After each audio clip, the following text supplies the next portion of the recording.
Welcome to Responsive Health and Insurance Brokers. Responsive has been operating as an insurance broker for the last 20 years, since its establishment in 1999. We take pride in our employees' expertise and loyalty, which makes Responsive to what it is today. Responsive powers your business, powers your people. The difference between respond and react is as different as night and day. Responsive believes in preparing for the future, ensuring that when emergencies arise, our clients are ready and protected, and able to move forward with security and confidence. This is the guiding principle of Responsive's president and chairman, Ms. Tess Rodriguez, a pioneer in the HMO and health insurance industry. Responsive provides expert advice and administrative support for your employee benefits and tailor-fit your programs within your budget. Responsive is recognized for its various service offerings in both medical and non-medical services. We assure our business partners excellent and comprehensive representation with service providers in all aspects of research, evaluation, and negotiation. With over 20 years in the industry, we have built a strong network of service providers to look for viable solutions for your insurance and health plan needs. Responsive support your employee retention strategy. We offer comprehensive employee benefits packages to attract and retain the most important assets of any organization, your employees. We work with a wide network of HMO and group medical plan providers to protect your employees from various health risks. Our health programs enable your employees to be productive. We collaborate with you to protect your business from any type of risk, whether man-made risk or natural calamities. We will help you find insurance solutions so your business is ready for any emergency. We provide expert customer and administrative services to our business partners, including our pioneering efforts to provide comprehensive benefit management reports, information videos, and lifestyle feeds. Responsive's health and wellness advocacy is enshrined in its culture of providing the best health plans for its clients. Bespoke Wellness Providers, a fully owned subsidiary of Responsive, aims to provide proactive wellness programs to the employees. We innovate to provide you more time to manage your core business. We are automating your core processes through the client portal. With an average of 99% client retention rate over the last 10 years, Responsive takes pride in providing consistent quality services to our clients across all industries. We are committed to provide our services and find proactive solutions to your business requirements. Responsive Health Insurance Brokers is here to support your business. Contact us anytime. Our main office is located at 14th floor, Medical Plaza Condominium, Ortigas, Pasig City. You can reach us through our contact numbers and our social media accounts.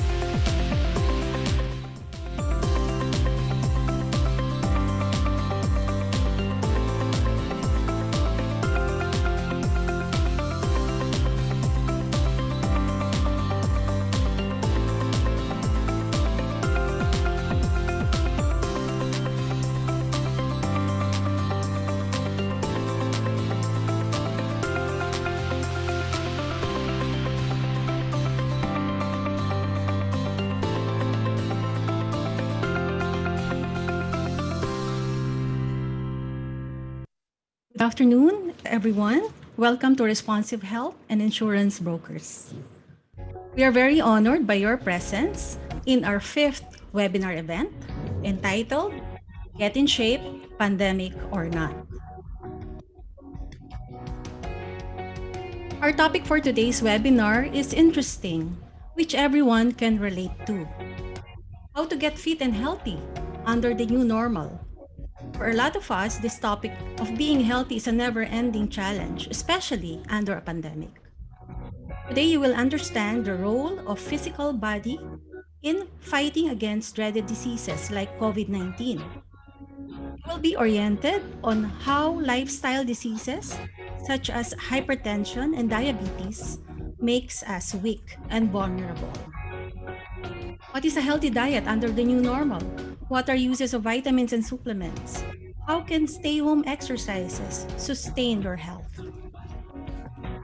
We have also invited an HR expert to talk about the need for resiliency in each organization to survive the pandemic and create the new normal way of managing people, customers, and resources. So sit back and we hope you will find the webinar informative and useful.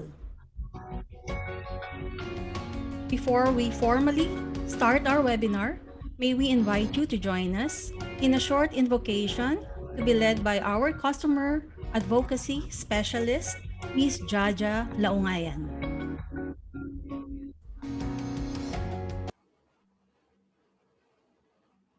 Let us put ourselves in the holy presence of God.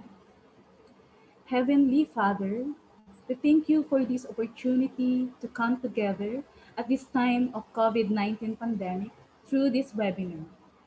Father God, may this activity become a useful venue to teach and inform our business clients and the general public about the importance of health and wellness. We pray God for the leaders of our company and the participants of this webinar, and let the words of our mouths and the meditations of our hearts be acceptable in your sight.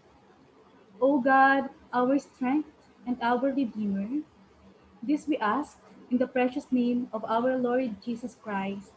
Amen. At this point, I would like to introduce to you our very special guest who will deliver the opening talk for this webinar. Ms. Grace Garcia is currently the head of Human Resources and Administration of SM Development Corporation. She has more than 20 years of work experience across different industries, which include fast moving consumer goods, manufacturing, insurance, real estate, retail, and consulting. Passionate about talent and organizational development, Ms. Grace Garcia was a member of the Forbes HR Council from 2018 to 2019. Ladies and gentlemen, let's welcome our special guest, Miss Grace Garcia.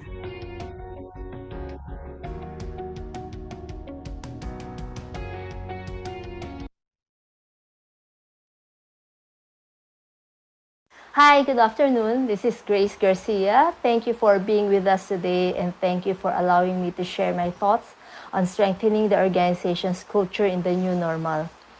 New normal as we're in today, because what was normal for us was around this time, we would have been in the middle of our Christmas party preparation. Most of us would possibly be on vacation already because of this coming undas and be celebrating with our families. But we cannot even go visit those families because of this pandemic or because of coronavirus. When coronavirus first appeared, we thought, we're too far away. It will not come to us. But it did come to the country, and come March, everything stopped. The economy stopped, and we're just starting to come alive again. We're just restarting the economy again, but it would never be the same. And I firmly believe, had you not been agile enough, had your organizations not been agile enough and responsive enough to the challenge that this coronavirus brought upon us, we wouldn't be here talking today. But what are those components that strengthened us? When we look back the people were so stressed. There's a lot of depression, there's a lot of psychological unrest. Like last night, I was listening to these stories that there's a lot of Hollywood celebrities or some celebrities that broke up because they cannot outlive the pandemic. That quarantine separated them, literally. Because of all of this psychological trauma that this virus has brought upon us. And if the people are thinking this, if we as people thought about this, what more was the management? What more were the business owners thinking? Because for them, it's not only their livelihood, it's not only their families that will be affected, but they're responsible for each individual, each member of their organization that works for them. So can you imagine the amount of stress that these organizations have experienced? But strong organizations don't just wallow in that fear, in that feelings of uncertainty. We wouldn't have let this virus beat us. And as I've said earlier, I'm very confident that all of you, all of your organizations were able to beat this in some way or another. And one of these components, one component that really played a very, very big role in making sure that we survive, if not thrive, in this pandemic or in this new normal, is the culture. But again, if the culture is not strong to begin with, what would have been the starting point, right? So our cultures are our foundation that allowed us to continue to thrive and to continue to survive. And we all say we'll come out of this stronger. And I believe we're already stronger because of this. And these three things that you see on your screen right now, build trust, service excellence, people engagement, may have been defined one way or another in your companies, but they're all contributing factors to a strong culture. So let's start talking about build trust. What do the best organizations do in order to build trust? One of which is maintaining open communication. And when we say open communication, it's sometimes something as simple as the open door policy, because it shows that the people can share their thoughts, that the people can share their opinions, and their thoughts, opinions, feelings are valued in the company. So it's not just one-way talking, but actually listening to what our people have to say, being transparent and being honest. We're not saying we share the secrets of the company. I'm sure you get me when I say that maintaining an open communication is having a two-way street, that we can be transparent, that we can encourage an open discussion, but based on a feeling of mutual respect. And not just in companies, but in all relationships, open communication is very, very important. Even in couples, di ba? Mga babae, kadalasan, they would say, okay, but you know, it's not okay. Alam na niya yan. But the other person doesn't know. Right? So, but opening up ourselves and encouraging that connection will only help to build a stronger foundation. Another factor in building trust is making sure that our policies and procedures are implemented fairly and consistently across the board. That not one person, not one position is untouchable, because we are all contributing members in the organization, and we are all valued because of our contributions, and we are all respected as professionals. One example is this is in one of the companies that I've been with, which I won't mention, I hope you understand. There was one executive that was actually asked to leave because it doesn't fit the values of the company. Because if this one person would remain, it would endanger the culture that the company is building. That this person may be bringing in the big bucks, may be hitting the bottom line, but if it's destroying the good apples around him, that's actually contributing members as well, or valued members as well of the organization. They may not be on the top level or in the top position, but we're all working as a team. That executive was asked to leave because he won't change. If the attitude was that, I'm untouchable. Ang laki ng pera na binapasok ko dito sa company. Be that as it may, if you're not respectful to your team members, if you're not respectful to the culture and to the values of the company, sorry, we must part ways because this is not the culture that we want to build. And cultures, values, that only set from the top. All of these posters, all of the words we post on the wall won't mean anything if our leaders does not walk the talk. And we all know that. And another, which I think is one of the top 3 factors in building trust, is making sure that our people understand that what we do is geared towards supporting them for success. That these policies and procedures we're putting in place are there to provide the guidelines, to provide the guidance in order for our people to succeed. Be that our code of discipline, be that the performance management system, be that our learning and development processes.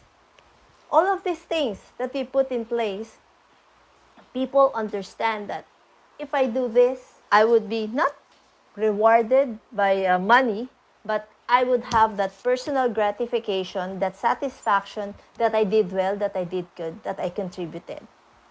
Having that understanding that, okay, because our organization's vision is this and our policies are saying this, so if I really, really do well, if I do my job well, if I make sure that I voice out my feelings, because, as we've said, the company has an open communication and my concerns are addressed, then when I talk to my boss and he expresses to me, okay, I'm falling short on this thing and I need to improve on this thing, it's because my boss cares about me, it's because my company cares about me, and they really want me to improve and do better.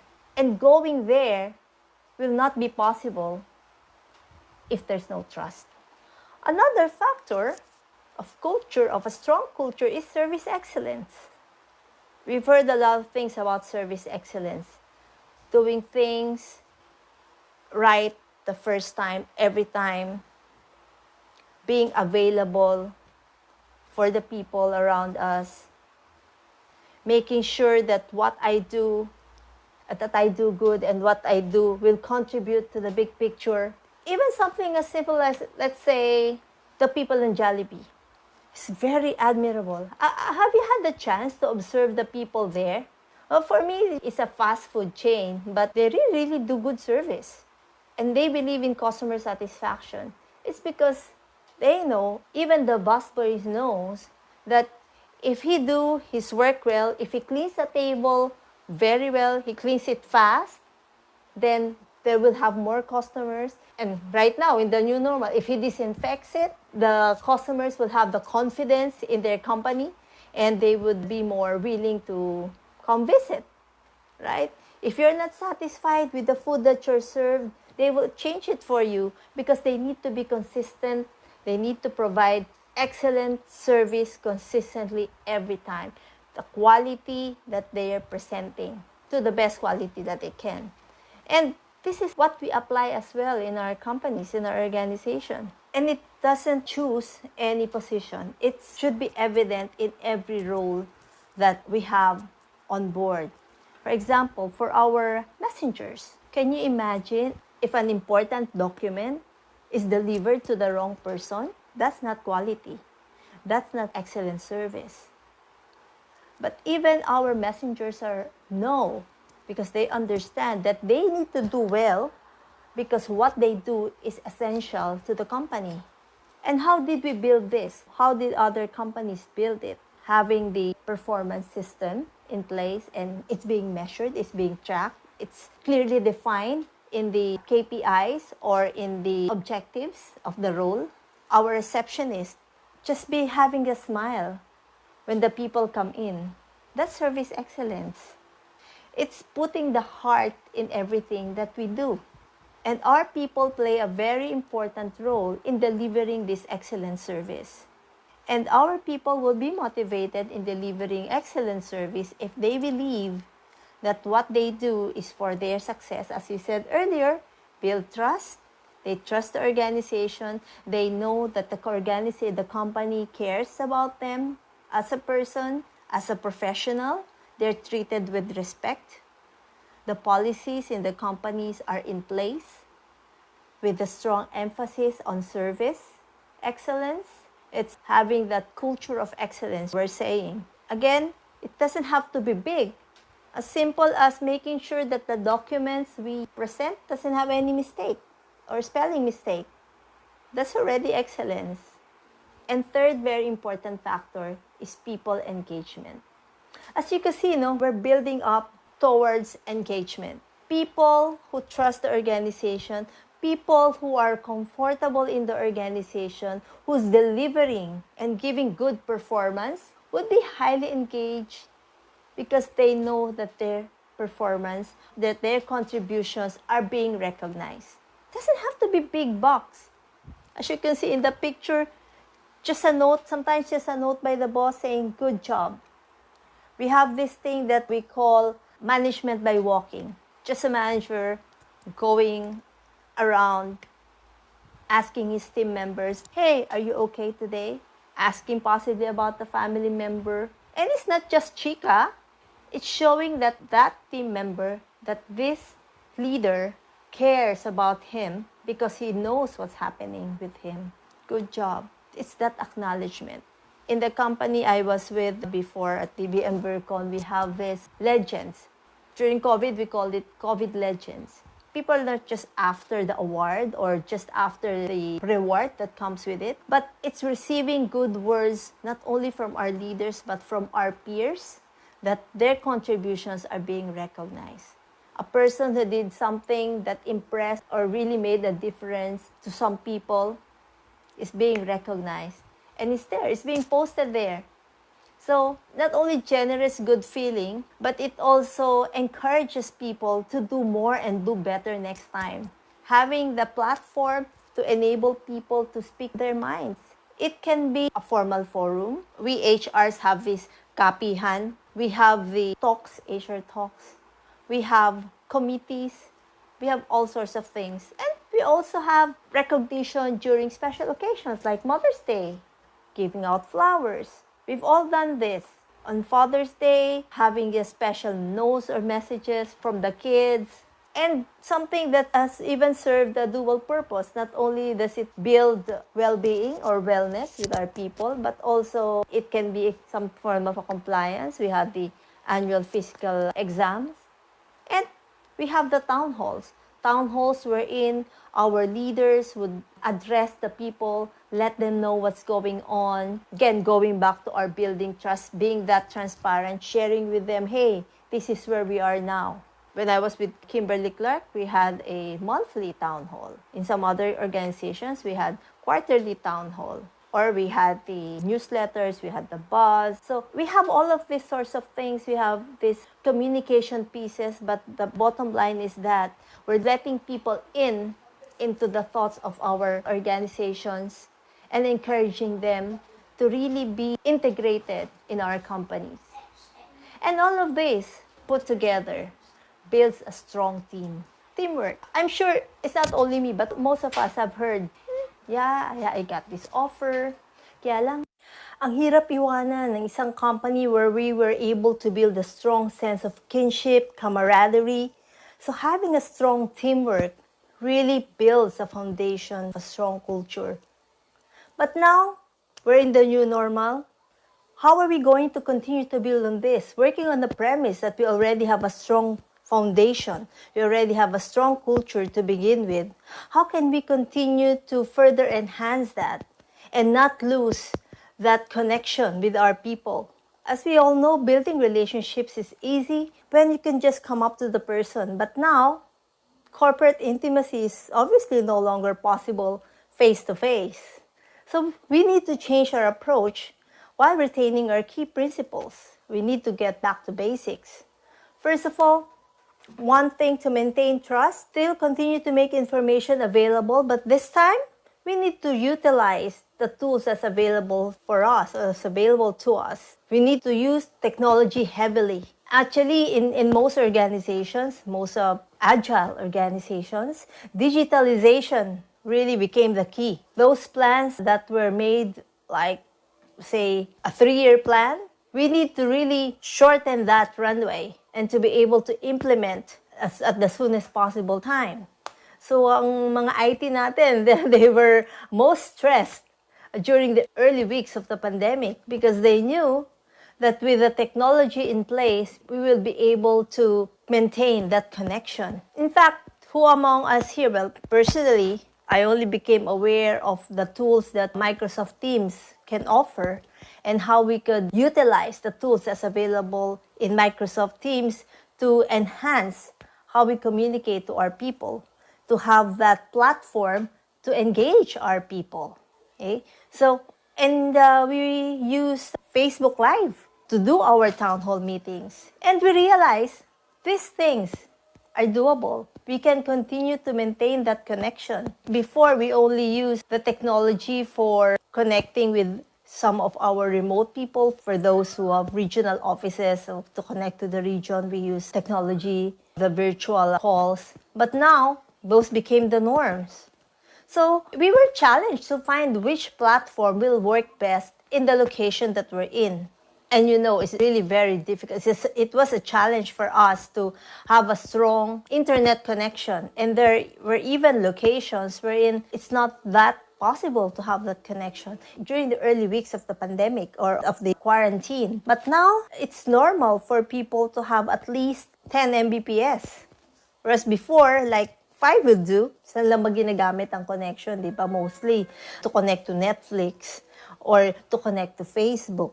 But now, with more and more people working from home, even our schools utilizing the system or utilizing the internet, the web, to do online learning, to do online teaching. So it's really, really very important. It also became easier for us to use the social media because I believe if not 90% of people have a social presence. So we needed to use that in order to make information available. Sometimes even as simple as, hey, the COVID numbers are going down. Or, hey, these are the people with work anniversaries. Again, it's no longer an excuse for anyone to be isolated or excluded from the group. And sometimes, or if not, oftentimes we realize that, hey, this is even a more inclusive platform because now people won't have an excuse that they're absent or they cannot be there because it's online. So it's very important to make real or true information available because, there's a lot of fake news going around out there. In the period of unrest and uncertainty, having that confidence or building that confidence in our people that what information we share with them is the truth coming from valid sources, then that certainly strengthens or help maintain trust in the organization. Also equally important, have authentic leadership. So we need to ensure that the message is clear and aligned with the organization so that anyone that's asked, we deliver the same message. Transparency is still very, very important. So our leaders really played key role by taking quick action. Now they're even more available because they're just a chat or text away, depending on again, what platform you're using. May it be Viber, WhatsApp, Teams, having Zoom meetings. So all of this are very important to ensure that the business is on track. And another thing of going back to basics is taking care of our employees' well-being. And then another thing that went back to basics is the way we took care of our people or taking care of our people's well-being. As we've said earlier, during this pandemic, anxiety and depression spiked to an alarming level. And some people were not, or most people were not able to work during the early weeks. So what we did was what other companies did in order to maintain that connection with the people. Do check-ins. Just, hey, asking, how are you today? Are you still feeling okay? I know you cannot work at the moment, but these things are being put in place. Again, another way of sharing that information with them, another way of building trust, but in a manner in which the people feel that the company is concerned about their feelings and concerned about their well-being. Also, keeping people connected. So there are people or there are companies who have these committees in place who put together some online engagement activities. Still, again, all geared towards boosting the person's well-being while in the organization. Mental well-being, the emotional stress, emotional or spiritual enlightenment, which we all needed during this pandemic. And we can continue to do that. These things need not stop when we go back to the way we were doing things, or when a vaccine becomes available and we foresee ourselves returning to our old ways of life. We need to take the good that came out of this pandemic, which is, hey, now we found out how easy it is to work with remote teams, how easy it is for our leaders to still retain, or if not enhance, the productivity of our people. Because we have to admit, during this pandemic, with more people working from home, nobody got late. I hope not, because there were people who won't share their videos because they haven't showered yet. But still, they're there, they're sharing information, they're discussing things, they're communicating with the team, and that's okay. And they're able to deliver. Another thing that we can do in this new normal to strengthen our culture is to boost the commitment. And exactly how do most companies do that? There's no harm in reiterating the goals of the company. There's no harm in doing town hall meetings, and during these town hall meetings being transparent enough to share, hey, this is where we're at as a company. These are the things we need to do. We need to bond together to contribute in order to remain in business. As I said earlier, some were furloughed. There were people who were not able to work weeks, months on end. But now they're back on active duty and they're more committed to the company because they knew that, hey, I'm one of the more fortunate ones and I still have a job. And our companies were able to continue to address the needs of our clients. There were some challenging weeks, yes, especially during ECQ. And considering we were all on the same page, our partners, our clients were quite understanding that we maybe have been delayed in sending out some of our deliverables. But at this time, there's no more excuse. We were able to, again, make use of the technology that's available to us, make our people productive in the locations that they're in, and retain that commitment or strengthen that commitment to the organization that took the company that took care of us during these trying times, that we're among those fortunate ones who still have work. And we need now to put our hands together, to put our heads together and work to stabilize our business. And having that shared experience strengthened us as a team, because we're all in this together. And lastly, but definitely not the least important, is strengthening that engagement. This really struck me in one organization that I had some interaction with. They have these regular sessions just to build this attitude of gratitude. They have like 15 minutes in a week just to share experiences. Hey, these are the things that happened to me within the week, and I'm grateful for these things because I'm a better person. Yes, I'm locked down. I can't really go out comfortably, but I'm at home with my family. I'm able now to guide my kids through their online learning. And our leaders, because of this, again, because of the technology that's made available to us, we're able now to do their part to really connect with their teams.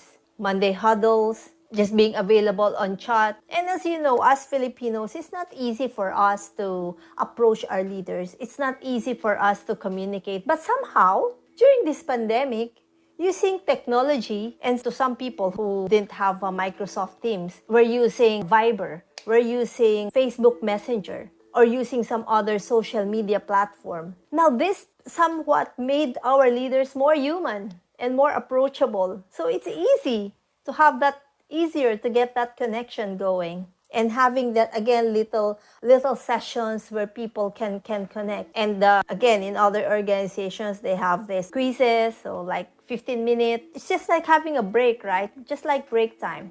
Others have 5 minute stretching.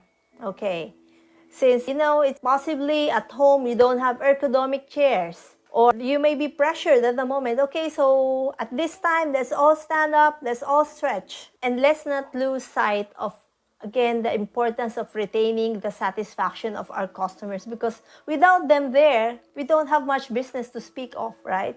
So it's all a triage. If the health providers have a triage, our organizations have a triage. These are our leaders, our people, and our customers or partners that makes a strong organization. And if our customers are satisfied, they're also engaged. And it's also easier for us it also makes it easier for our customers, for our clients to have that commitment to our business. Because they knew, hey, during this pandemic, hindi nyo kami pinabayaan. And we've proven to them that we continued to deliver quality work, and they're able to trust us with future business. So with all of this in place, we can all continue to strengthen our culture, and soon, hey, coronavirus be gone, or the impact of coronavirus would certainly be more positive than we would have thought in the early stage. So thank you very much for joining me this last 30 minutes. So I will be available later to answer some of your questions in the Q&A portion. Bye. See you.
Ladies and gentlemen, we're now going to start our main webinar presentation.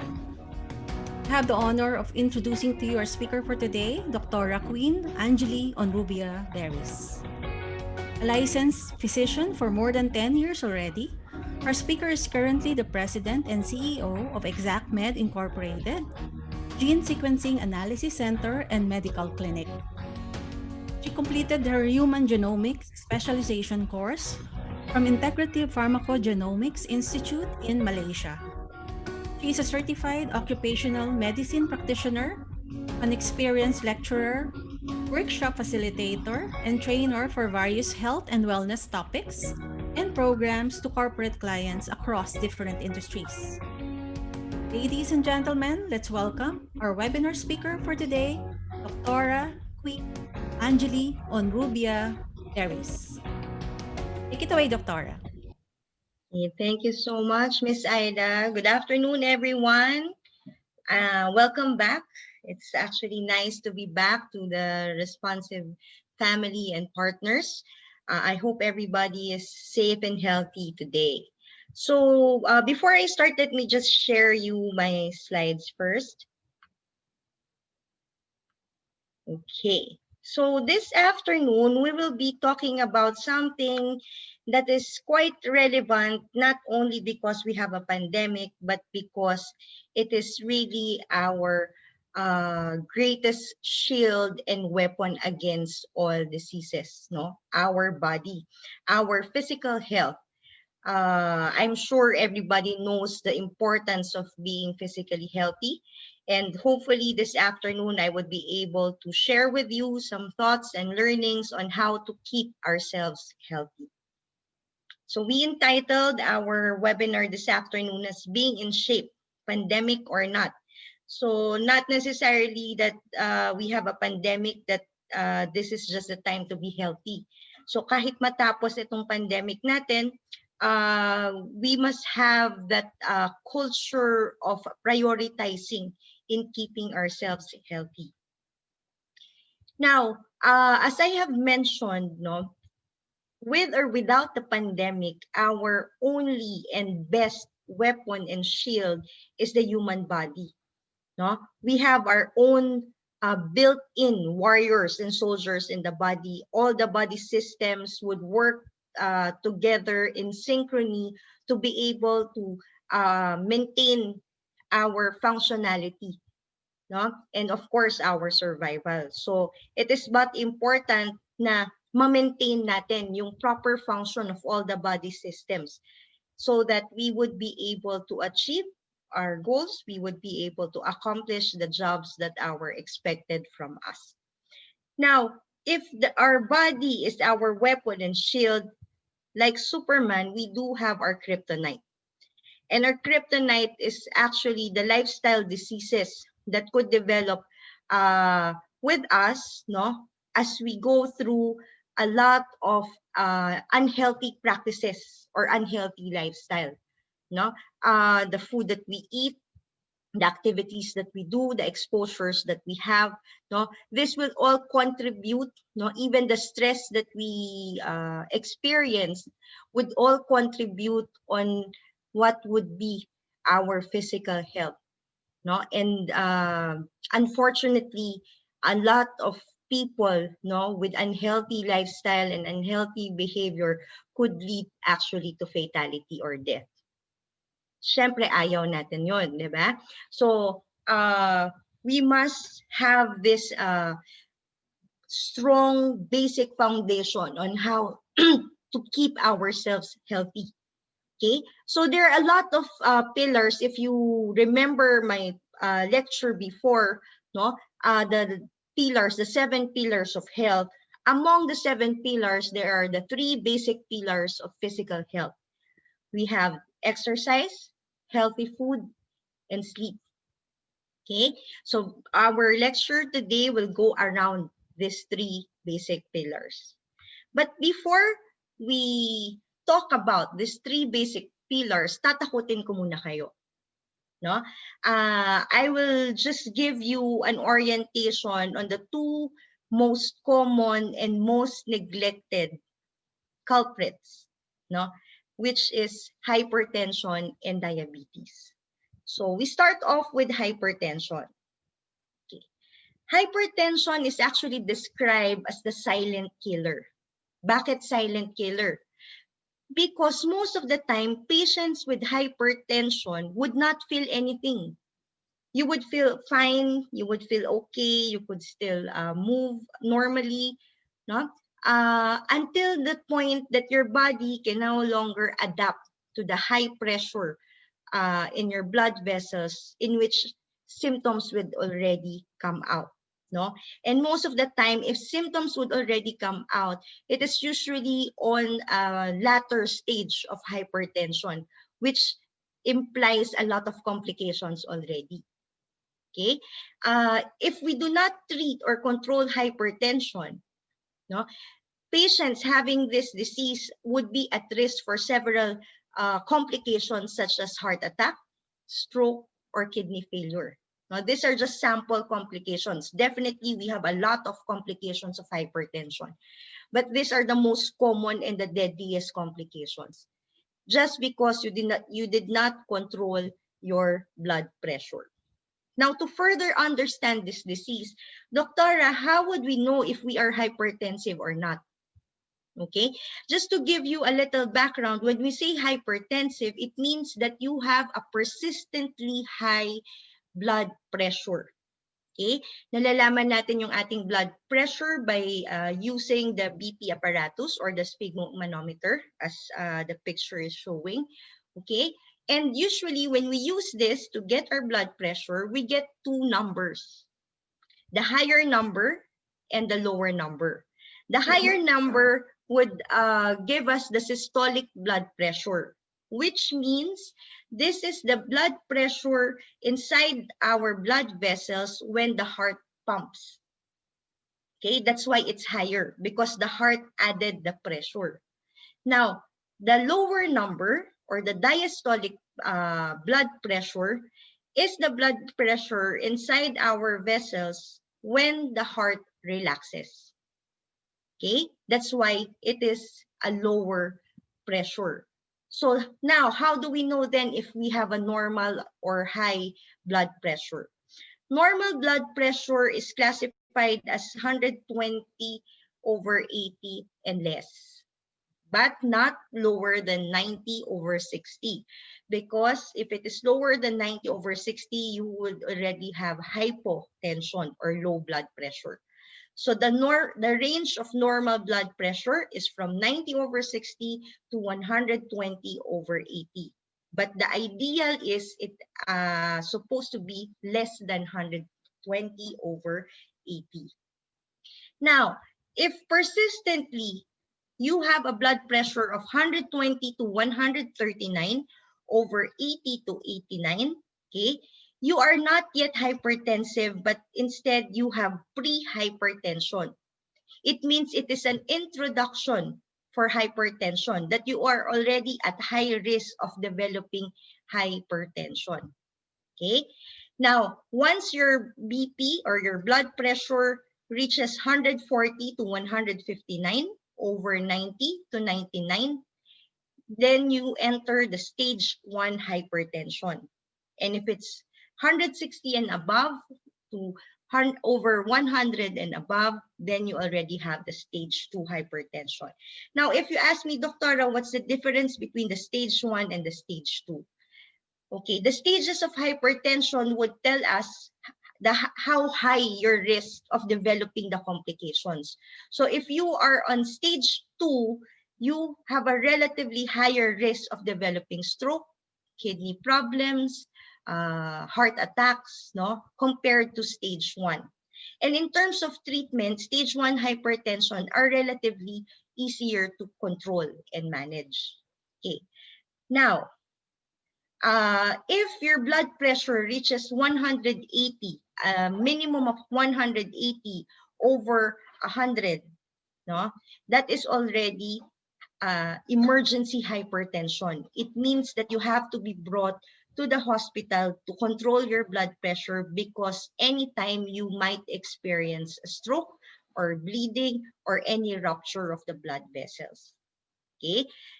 Now, commonly, people would ask me, Doctora, is it okay to use the digital BP apparatus? Okay, my answer is always like this. It's okay to use the digital as long as you have to make sure that if it is battery operated, that the battery is always new. Otherwise, the accuracy would be compromised. No? But if you are using the plugged in digital BP apparatus, then that's actually fine. Now, I want you to imagine our circulatory system as a closed plumbing system, okay? Wherein you have your pump, which is the heart, then you have your important stations in your plumbing system, which is your brain, your liver, and your kidneys. And the vessels that we have, the arteries, the veins, the capillaries, no, they are the tubes. Now, in a closed plumbing system, remember that it has a specific capacity, volume and pressure capacity. Let's say, for example, if the capacity of the plumbing system is 10-liter volume, and then the pressure, for example, is 20 millimeter mercury pressure, okay, and you add volume or you add pressure, what do you think will happen to a closed plumbing system? Like this. No, there might be leaks, there might be compromise on the different valves, on the different stations. No, so definitely the whole plumbing system would be affected, and these leaks, no, will actually affect the function of the whole uh, plumbing system. So if we compare this to our circulatory system, it's actually the same. Our circulatory system has a definite volume and pressure capacity. So if we add more volume and we add more capacity, more pressure to the circulatory system, the tendency is for your vessels to actually rupture and leak, causing now the complications of hypertension. Okay, so there are various complications of hypertension, but these four are actually the most common ones. So we have a heart attack and the stroke. Now, the heart attack and stroke basically is almost the same in origin. Pareho lang sila halos ng pinagmulan. No? The main difference of these two is their location. If there is blockage or leakage or rupture of vessels of the heart, that it already compromises the function of the heart, then you have a heart attack. But if the rupture, the bleeding, the stricture is in the brain, then you will have a stroke. Okay, so that's the main difference. The kidneys, no, the kidney is also mainly affected when we have persistently high blood pressure. Because for everyone's information, the kidney, inside the kidney, it composes of a lot of small vessels of capillaries. No, remember the kidney is our filter, and part of those filters are small blood vessels. So imagine the small blood vessels, bombard them with a high pressure, anong mangyayari? Puputok. No? So once the small vessels would rupture inside the kidney, it will no longer be able to supply the parts of the kidney that those vessels are supplying to. No? And if these cells would no longer be supplied with the necessary nutrients and oxygen, etc., no? Then that part of the kidney will be damaged. And if a lot of parts of the kidney would be damaged, then you will have your kidney failure. Now, next is the peripheral arterial disease. No? So these are the blood vessels in our extremities, like our legs, no, our upper extremities. Okay. Now, if you have persistently high blood pressure, you have a risk of blood clots and again rupture of the vessels, even in the vessels of your extremities, causing your peripheral arterial disease that eventually could actually lead to amputation. No? So pag pumutok yung mga ugat natin sa paa, sa kamay, at hindi na madaluyan ng dugo, the tendency mabubulok yung parte ng paa at ng kamay na yon. And pag nangyari yon, no, then eventually you would need amputation. So dati akala natin diabetes lang ang pwedeng maputulan ng paa, no? But hypertension could also cause amputation, no? If you would have a peripheral arterial disease. So there are a lot of risk factors kung bakit ka nagkaka-hypertension. The origin of hypertension is actually unknown. No? 95% of the time, the cause of your hypertension is actually unknown. But we can identify risk factors. And we can classify that risk factors to non-modifiable and modifiable. Pag sinabi nating non-modifiable, wala tayong magagawa. No, like example is age. If you are 40 years old, we cannot do anything about it. Even if you look 20, but if you are 40, then you are 40. Your body is 40 years old. No?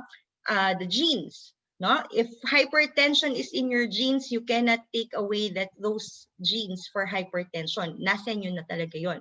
So you already have the high sensitivity to salt.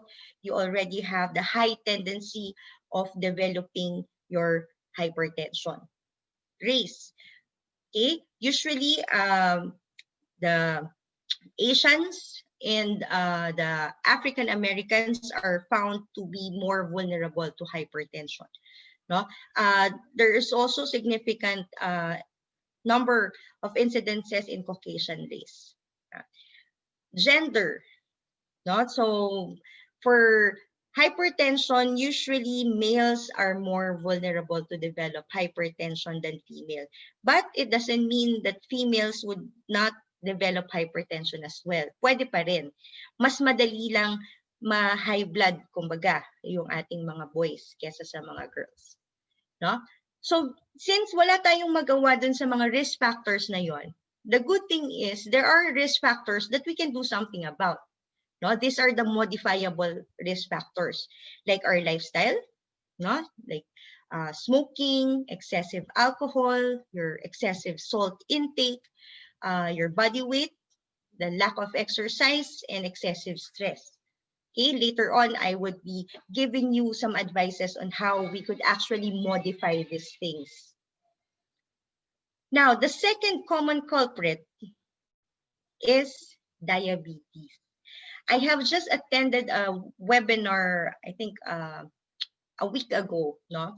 And they are saying, the speaker from Australia was actually saying that we had this other pandemic aside from the COVID-19. And this is the diabetes pandemic, which has been existing for more than a decade already. No?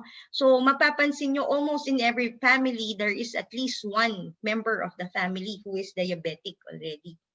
No? So this is very, very common. Most probably, it could be attributed to the changing lifestyle that we have. No? Sabi ko nga in my previous lecture, humans have this urge to look for something better, look for something easier, no? That eventually we became slaves of convenience. Isa sa mga epekto nun is diabetes, because a lot of us, because of the convenience that we have, would no longer allow us to move too much, no? Lalo na ngayon na a lot of people are in a work from home arrangement, no? So imbis yung nilakad mo papasok sa opisina, and nilakad mo lang papunta sa table mo sa sala, no? So yung mga ganong changes could actually contribute to the risk factors of developing diabetes. When we say diabetes, basically this is a group of metabolic diseases, no? Pag sinabi nating metabolic diseases, these are diseases that impairs our ability to metabolize nutrients. In the case of diabetes, sugar, okay? In which later on the patient would have high blood sugar or high blood glucose. The reason, it's either there is more, the input, no, of glucose is more than what we can metabolize, or the insulin that we have that regulates the sugar is actually inadequate, okay? Or if the pancreas, which is the one who produces the insulin, is being damaged, that later on would not be able to respond properly to insulin anymore, no? Or both. Now, just to give you, don't worry, I won't explain the whole pathophysiology of insulin, no? Just to show you basically the role of insulin is, it is actually the key, no, to the door of the cells, wherein the sugar, okay, in the blood, no, has to enter the door in the cells. Now, for that to be able to be accomplished, you need the insulin to open the door. No? So, ganun yung yung physiology or of insulin. Now, if we would have problems with the key, kung mawala yung susi, masira yung susi, or magkulang yung part ng susi, the tendency is for the sugar to actually go up, the blood sugar.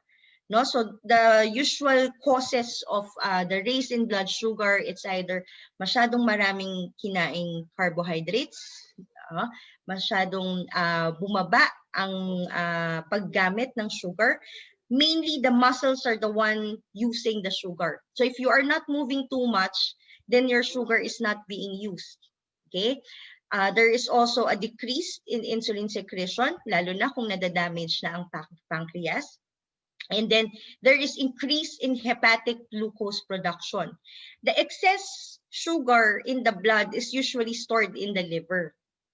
No? Diyan may storage tayo sa liver. Now, if we would be needing more sugar, the liver would convert again the stored sugar to available sugar. Minsan, the balance becomes impaired and the liver would produce more sugar than what it is needed. So those are the usual causes bakit tumataas ang sugar natin. Now, there are sometimes we would ask, bakit yung kapitbahay ko, kung kumain ng kanin, isang kaldero, normal ang sugar niya. Ako, isang cup lang, tumataas na yung sugar ko. No? Because a lot of times, diabetes could be contributed also with the increase in sensitivity of a person to sugar. No? At the same manner, in terms of hypertension, there is increased sensitivity to salt. No? So, ganun din. Sa hypertension, pareho lang naman kami kinakain. Ako high blood, siya hindi. No? Sa diabetes, pareho lang kami ng carbohydrates na kinakain, pero ako diabetic, siya hindi. No? So that simply shows that given the same condition, given the same amount of intake of salt and sugar, if you have an increased sensitivity to sugar and salt, you have an increased tendency to develop diabetes and hypertension. And this sensitivity is actually genetic. No, that is why there are some people who were born to a family of hypertensives and diabetics. No, there are some people na hindi. Okay. Now, what are the risk factors for diabetes? No, definitely sedentary lifestyle, because sabi ko nga, it is the muscle who uses our sugar apart from the brain. Unhealthy diet, no? Especially now that we eat a lot of fast food prepared dishes, no? So minsan hindi balance yung ating pagkain. The age, of course, the older you are, the higher your risk, no, of developing diabetes, simply because the functionality of your organ system is actually deteriorating as you age. History of gestational diabetes. Kung nung nagbuntis ka, nagkaroon ka ng diabetes, that's what we call gestational diabetes. After mo magbuntis, no, you have a higher chance to develop the type 2 diabetes already. Okay? Now, you might have impaired glucose intolerance, no, yung sinasabi kong sensitivity, higher sensitivity to the sugar, and of course, your genetics. No. There are some people who are born to have the genes for diabetes. Other risk factors are having pancreatic diseases, okay, being big, no, being obese or overweight, okay, hypertension, okay, low good cholesterol and high triglyceride levels, and then stress, no? And I'm talking about various kinds of stress. Meron tayong emotional and cognitive stress, meron din tayong biological stress. No, an example of biological stress is pag nagpupuyat ka. No, pag napupuyat ka, that is biological stress. It could actually raise the level of sugar in your blood. Now, this is the best part of the lecture. How do we crush the kryptonites? No, how do we fight and prevent this lifestyle diseases? Hopefully at this point, medyo takot na kayo, no, sa hypertension tsaka sa diabetes. Remember, these two diseases, pag nag-complicate sila, would affect almost any part of your body. Pag ikaw ay nagka-diabetes, no, from your skin to your heart, to your liver, to your legs, to your toe, pwedeng maapektuhan. Pwede kang mabulag, pwede kang magka-kidney failure, pwede kang maputulan ng paa, ng kamay, no? In hypertension, the same, no? Almost all parts of the body are being affected. So pag hindi natin to prevent or hindi natin to kinontrol, no? the result definitely would be devastating. Okay? So, syempre, ayaw nating mangyari yon. That's why we need to know how to crush these kryptonites. So, there are three techniques, no, or three pillars that, as I have mentioned earlier, to be able to sustain a good physical health and prevent, or kung nandyan na, control, no, the diabetes and hypertension and other lifestyle diseases. So, we have the diet, the exercise, and sleep. When we say diet, it is the food and drink that you regularly provide or consume, your habitual nourishment, no? So kung halimbawa isang beses mo lang kinain, a few times mo lang kinain, that's actually not your diet. You just ate that food. But when you say your diet, ito yung madalas mong kinakain. No, this is the usual nutrients, the usual nourishment that your body is actually subjected to. Yun ang diet na sinasabi. When we say exercise, these are bodily exertion for the sake of developing and maintaining physical fitness. So when we discuss exercise later on, you need to remember that we are talking about the type of exercise to maintain good health, no? Hindi to yung exercise na para mag-training ka to be an athlete, and not also the exercise if you want to significantly lose weight. Okay. Next is sleep. When we say sleep, these are periodic state of rest accompanied by varying degree of unconsciousness and relative inactivity. So, hihimay-himayin natin tong tatlong to. We start off with diet first. No? With diet, I would like to show you, I know you are familiar with the healthy eating pyramid. No? I am not gonna teach you about the eating pyramid because I'm sure everybody knows this.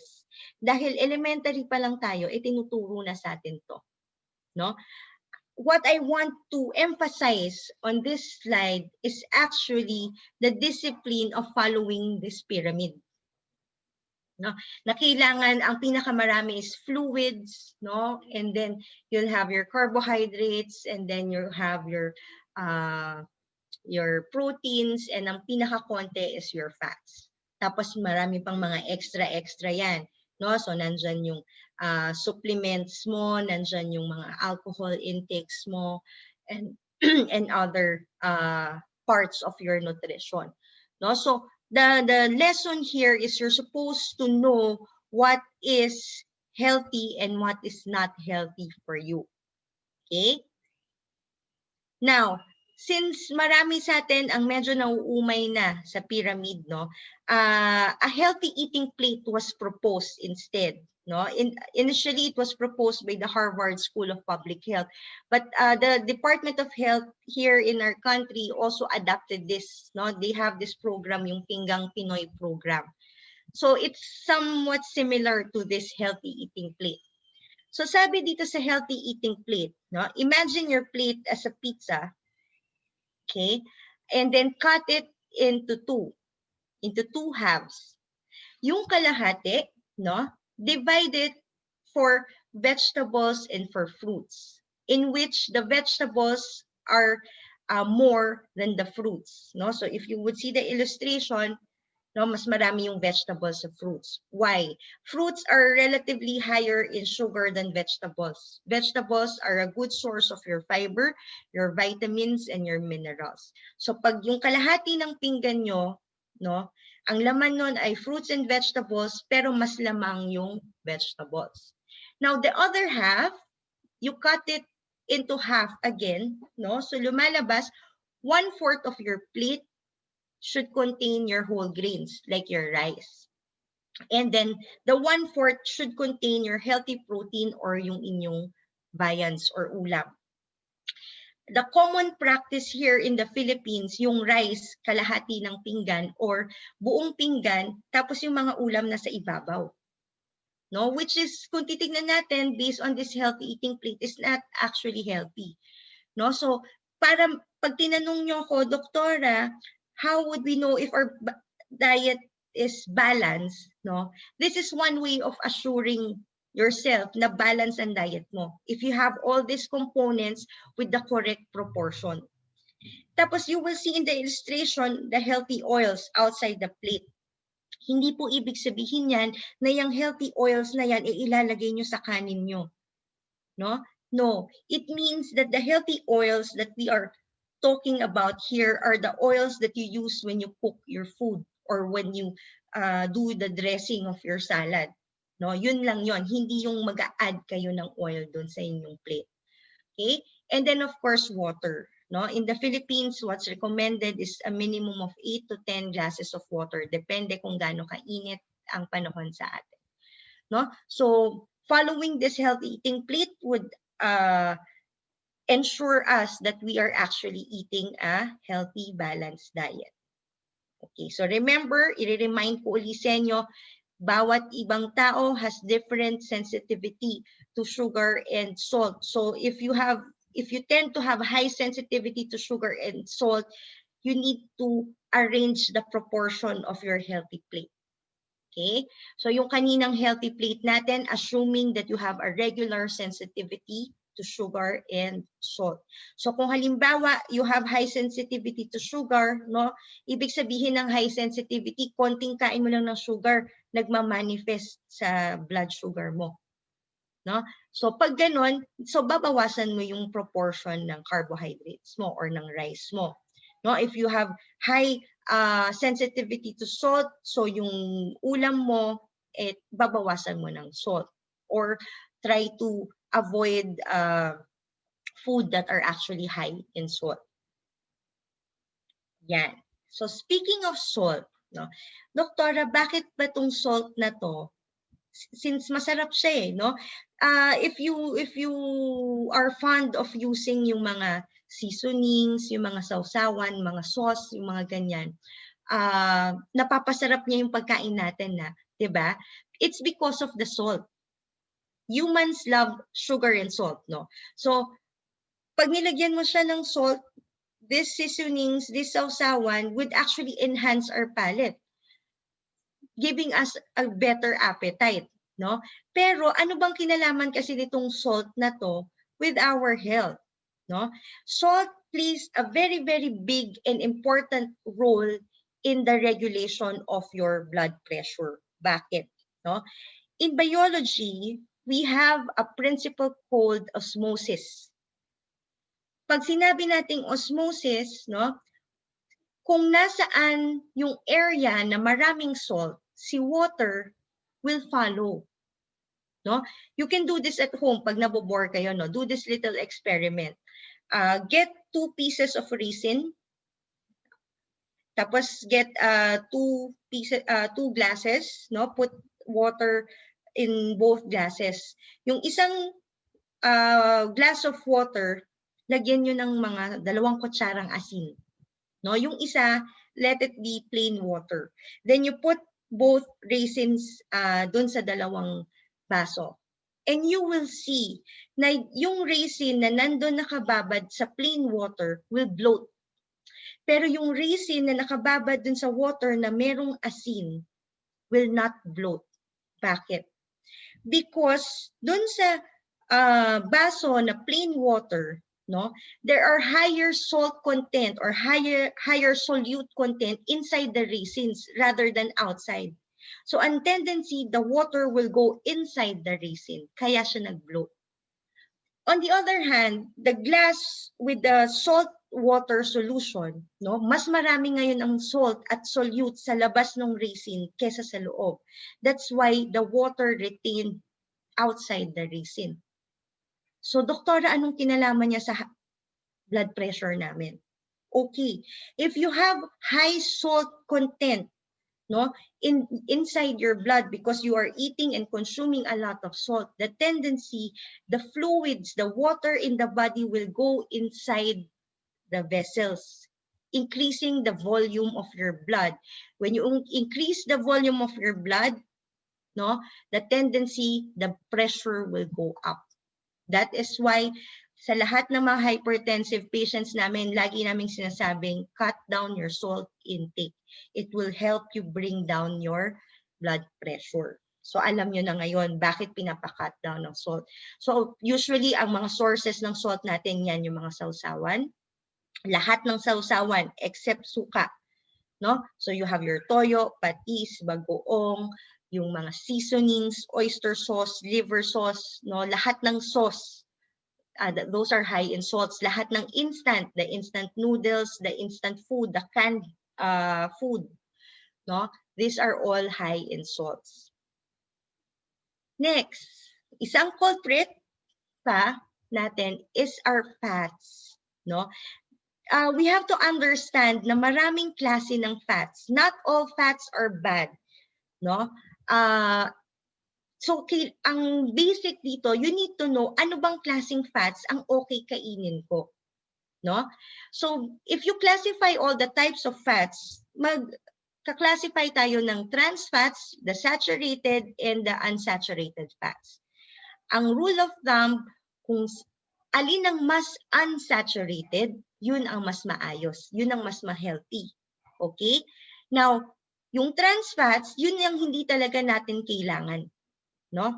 Kaya pag mag-grocery kayo, have the time to actually read and look for the nutritional facts in the packaging of the food that you buy. Make sure the trans fats are zero, because the trans fats are very, very easy to adhere to the walls of your vessels, causing stricture sa vessels mo na pwede kang mag-high blood, pwede kang mag-heart attack, pwede kang mag-stroke.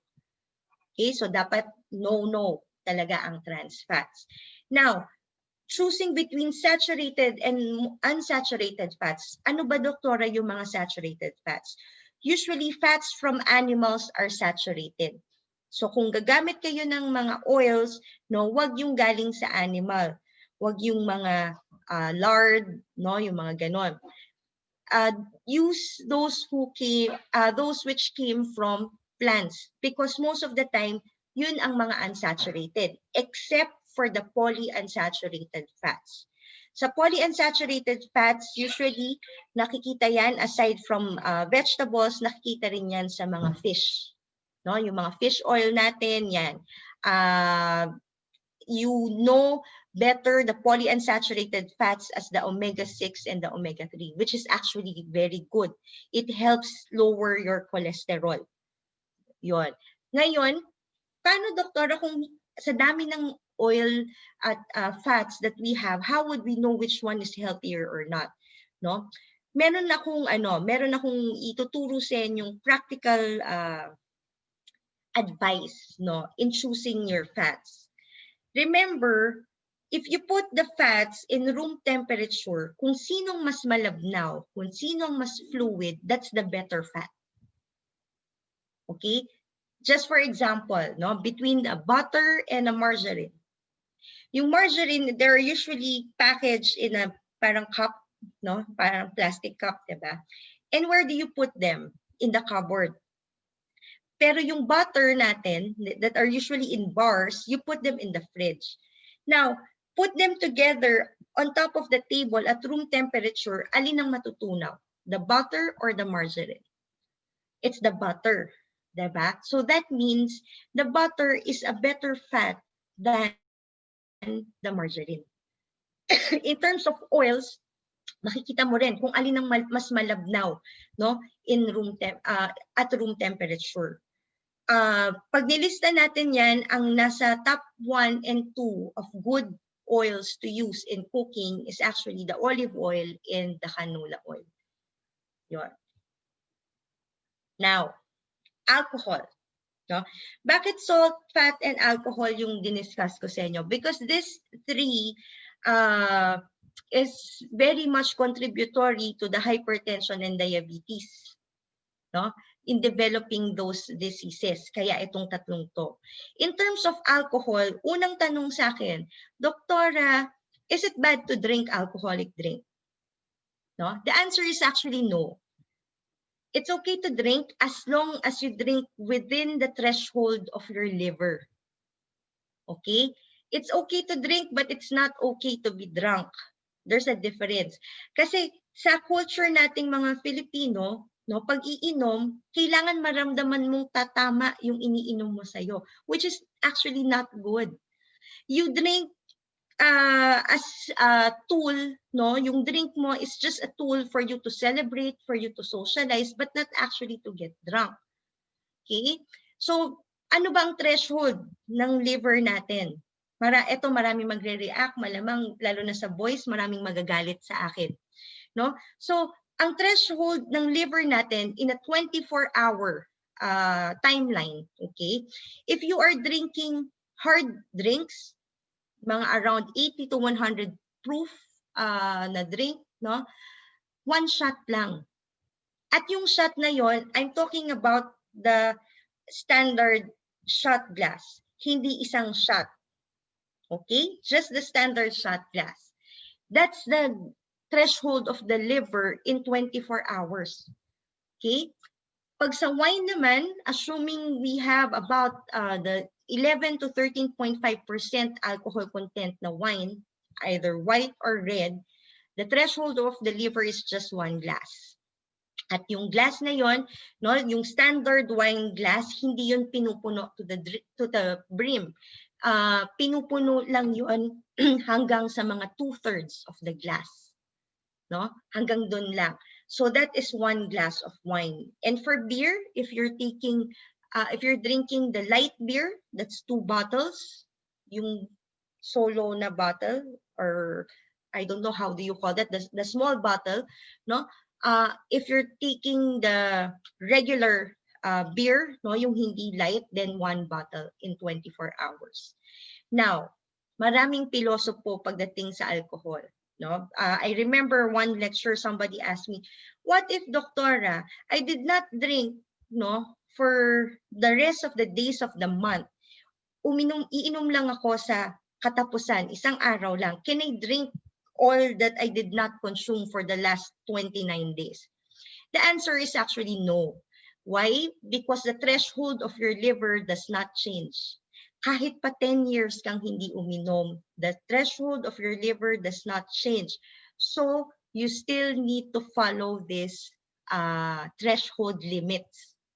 Okay? Bakit ba inaano ko sa inyong alagaan yung liver?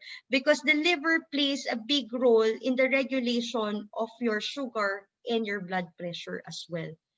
Of your sugar and your fat intake. No?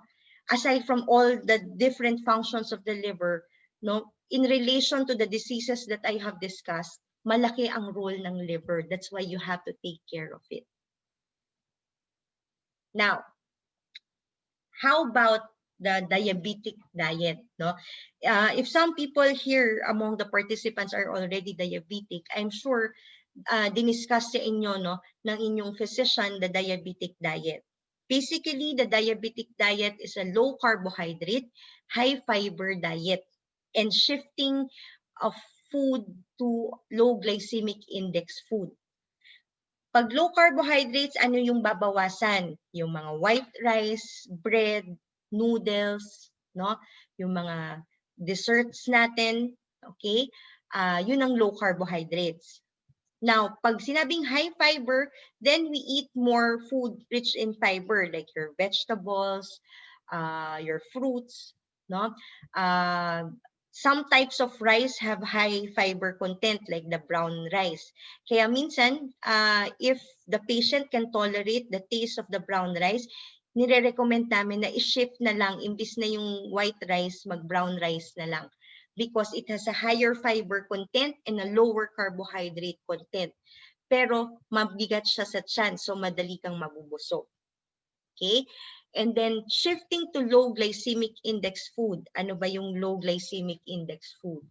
Pag sinabi natin glycemic index, ito yung sugar, no, na maaari mong makuha sa isang pagkain, no, sa fruits, sa vegetables, sa dairy products, halimbawa, no, na magiging free sugar inside your body. So the rule of thumb here, the higher the glycemic index, the higher your blood sugar will be. Okay? So ang target natin for those who are trying to maintain a good blood sugar level is to target only the low to medium glycemic index. Kung hindi ka diabetic, hanggang medium is fine. Kung diabetic ka, kindly stick to the low glycemic index. No? So ayan ang guidelines natin. Pag low, it's 55 and below. Pag medium, it's 56 to 69. Pag high is more than 70. So these are just samples. In the web, you have a lot of charts of glycemic index ng mga food that are available. So you can use that as your reference. Now, aside from yung mga bawal at yung mga kailangang iwasan, no, ano naman yung maganda nating kainin? Especially at this time that we have a pandemic, that our primary concern is to boost our immune system. Doktora, ano ba yung mga vitamins and minerals that we need, that we can get through food and supplements? So these are the 6 immune system boosters that are found to be very useful now that we have the COVID-19 pandemic. So number 1 na dyan, ang pinaka-famous is the vitamin C. No?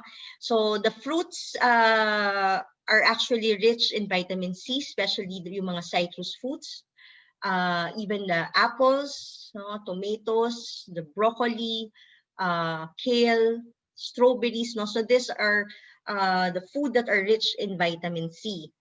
Now, the role of the vitamin C basically is to protect the cells from oxidative stress. No?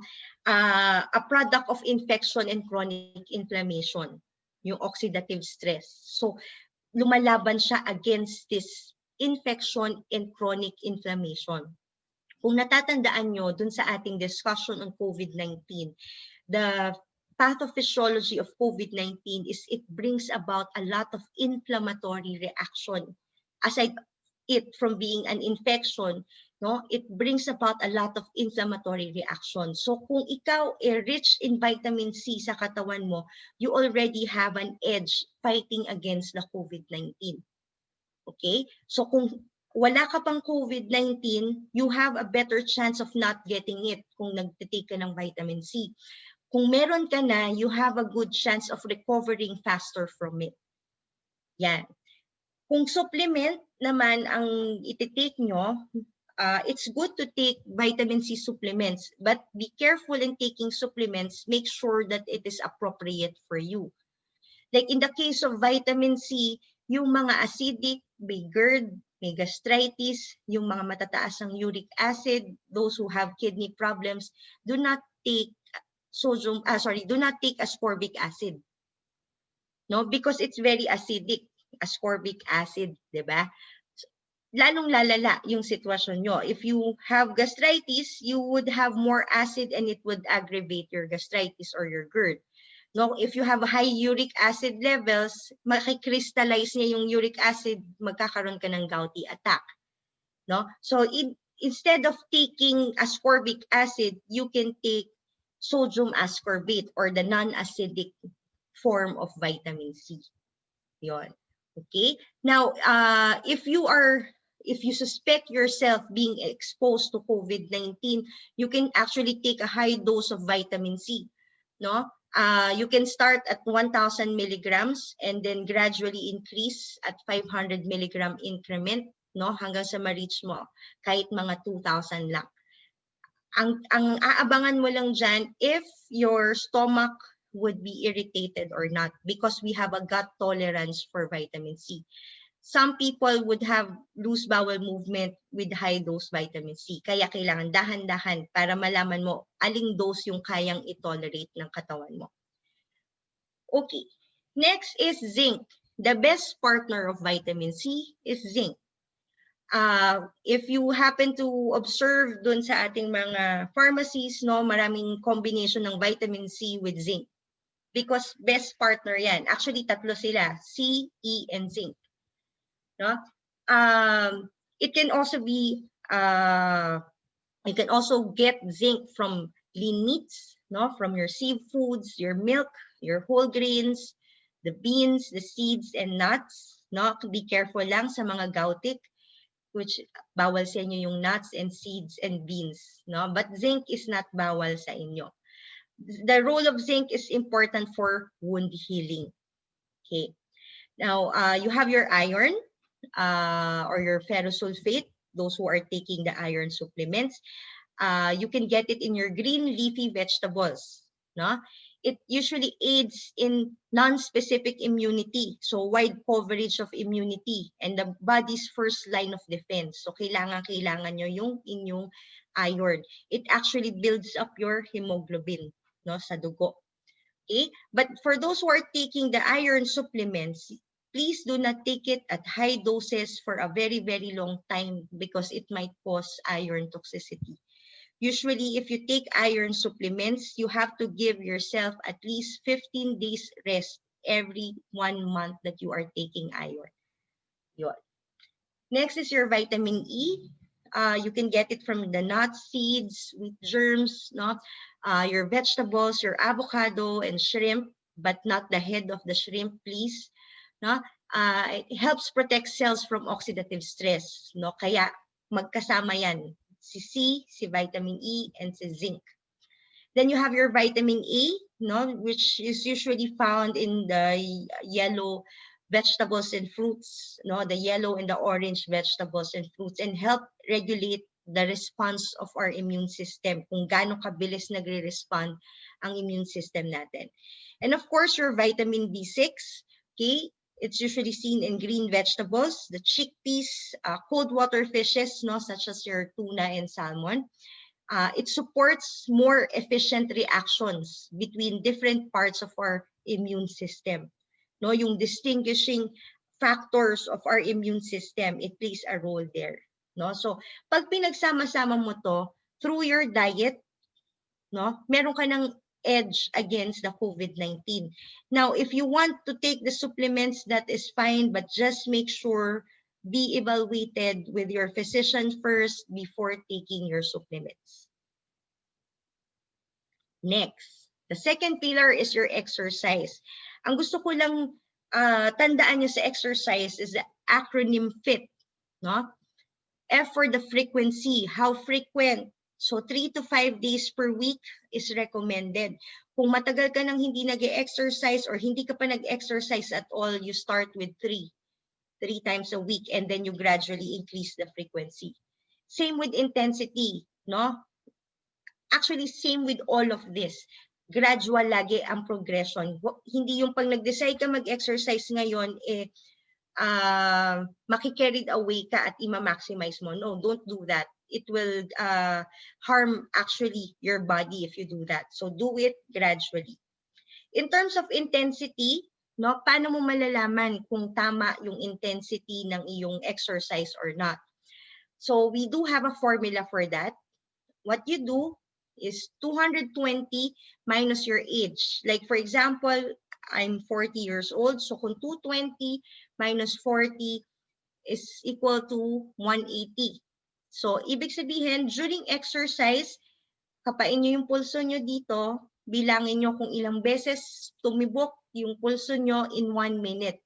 At my age, no, kailangan hindi lalampas ng 180. Kung 30 years old ka, 190. Okay? Pag lumampas doon, ibig sabihin your exercise is too intense, so you need to slow down a bit.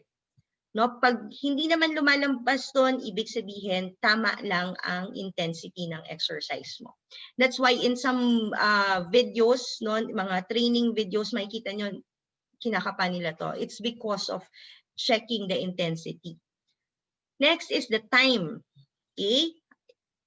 30 minutes to 1 hour is enough to maintain a healthy body through exercise, no? So sabi ko nga kanina, hindi to yung pang weight loss or pang training ng athletes, no? This is just to maintain a healthy body. So you start off with 30 minutes and then gradually every week increase the duration until 1 hour. Now, if you can do more than an hour, that's fine as long as you gradually increase the time. Yung type naman, you start with a low impact, especially if you are on the heavy side para hindi masira ang tuhod, hindi masira yung mga joints nyo. And then, slowly and gradually progress to a higher impact later on. And make sure it is accessible and enjoyable. Why? To ensure na babalikan nyo yung inyong exercise. If you are using, for example, a machine that is too complicated or i-assemble pa every time that you're gonna use it, later on, tatama rin na kayo. No? Kung hindi kayo nag-enjoy during your exercise, later on, tatama rin na kayo at hindi na kayo mag-exercise. So you find a physical activity that is accessible and enjoyable for you. And then make sure that you always include these three programs, no, in your exercise: your stretching, your endurance, and your strength training.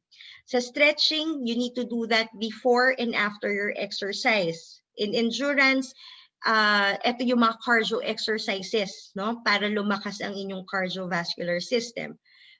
And in strength training, ito na yung para lumakas yung musculoskeletal capacity nyo. No? Ito yung mga sinasabing nagpapalakas ng core muscles and all. Usually, the weight training falls under the strength training. So if you do a regular physical activity, these are the 7 common benefits of having the regular physical activity. At kung makikita nyo dyan, nandyan ang boosting of immune system, which is very, very useful now that we have the pandemic.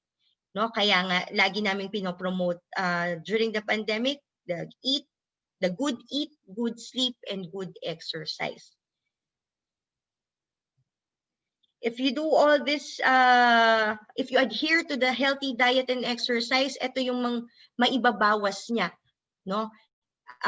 Doon immediately doon sa inyong blood pressure if you are experiencing hypertension. So, kung titignan nyo, alin ang pinakamalakas makababa ng BP?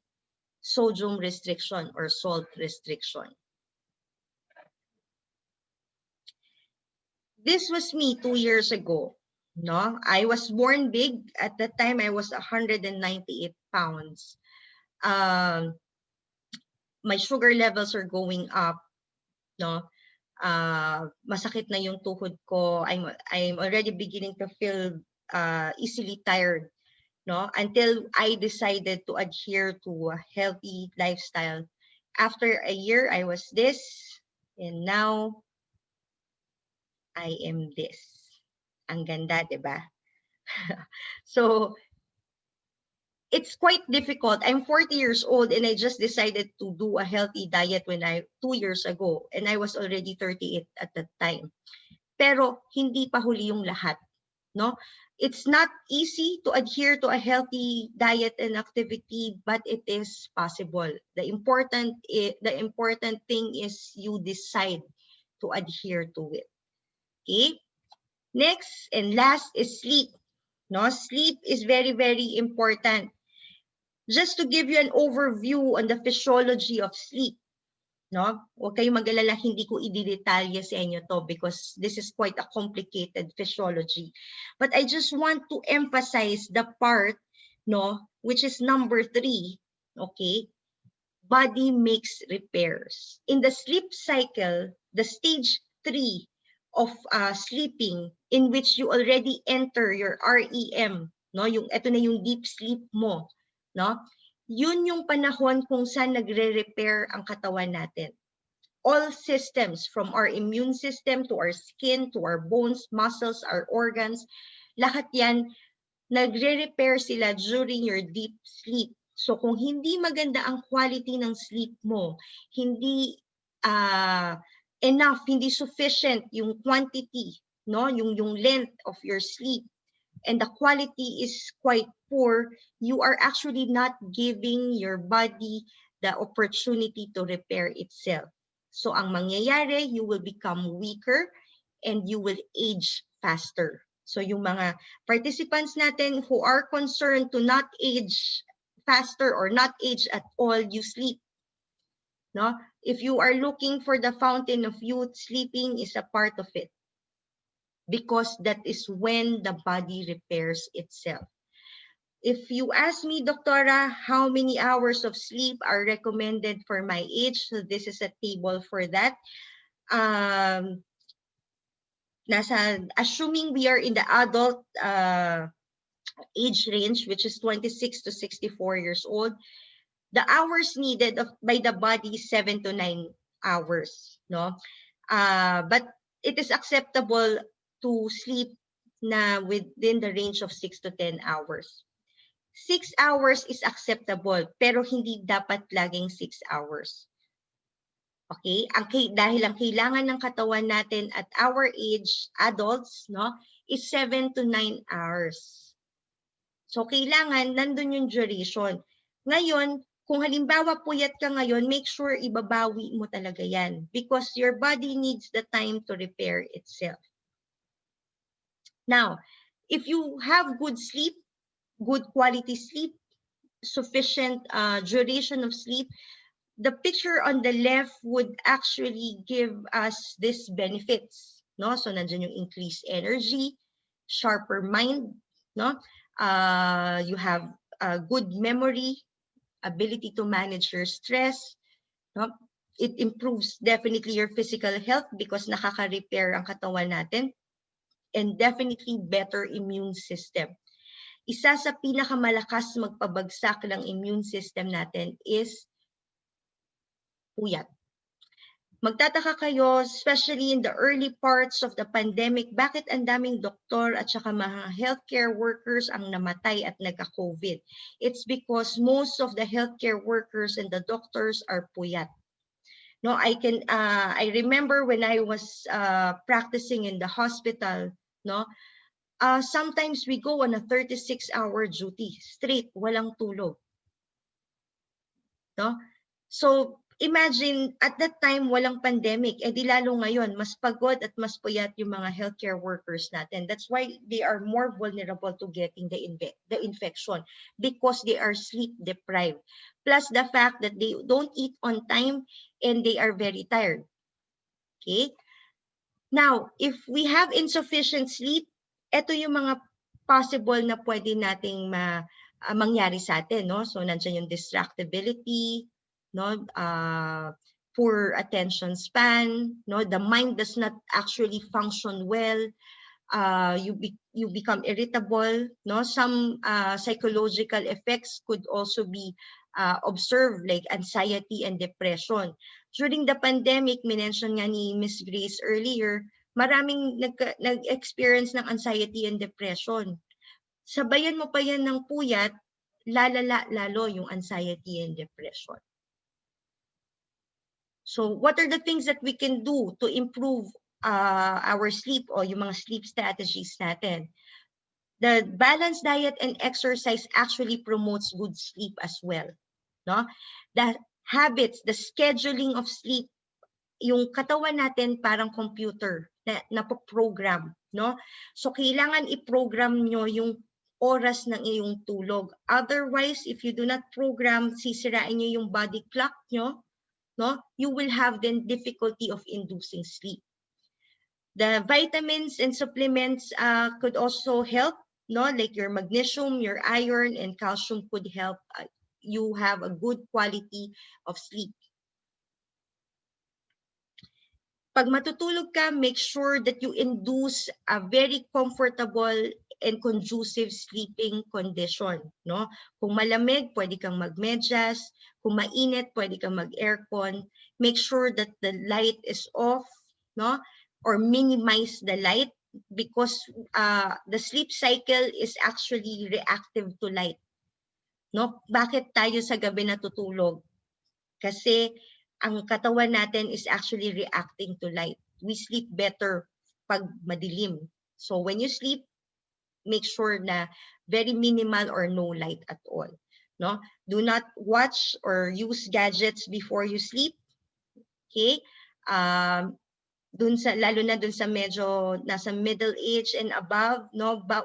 Kung ayaw nyong mahirapang matulog sa gabi, umiwas ng siesta. No, wag matulog sa tanghali. Yung natutulog sa tanghali, pang bata lang yon para lumaki sila. No, because they need that for their growth. But for adults and seniors natin, we do not need the naps. We just need one sufficient good quality sleep. Okay? You limit your alcohol because the tendency, if you drink alcohol often, magiging dependent ka sa alcohol para matulog. Pag walang alcohol, hindi ka makakatulog masyado. Same with the sleeping aids or the sleeping pills. Okay? Pag antok na, you go to bed. Huwag niyong labanan. Okay? Get up at the same time every morning. Okay? Get up when sleep onset does not occur in 20 minutes and go to another room. Baka hindi comfortable yung room nyo. Okay? No napping. Reduce the use of caffeine, alcohol, and nicotine. Pag mag-exercise ka, never exercise in less than 4 hours before bed. More so, less than 2 hours before bed. Okay? You can do meditation and yoga. For those who already have sleep disorders like insomnia, no, yung chronic insomnia, some could go into hypnosis by a professional para lang matulungan kayo makatulog, no, and progressive muscle relaxation. So you get your sleep, and your brain will definitely thank you.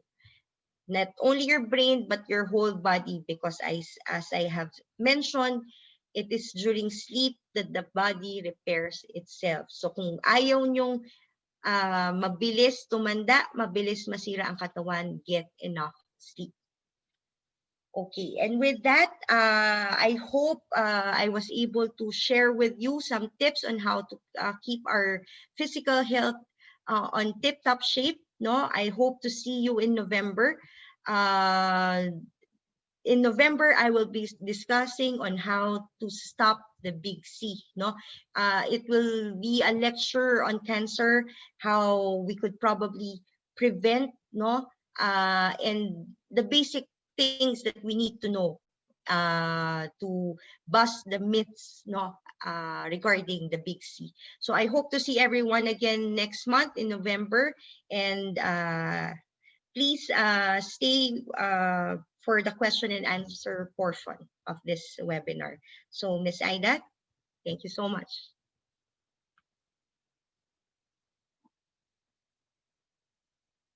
Thank you very much, Dr. Barris, for your very comprehensive presentation.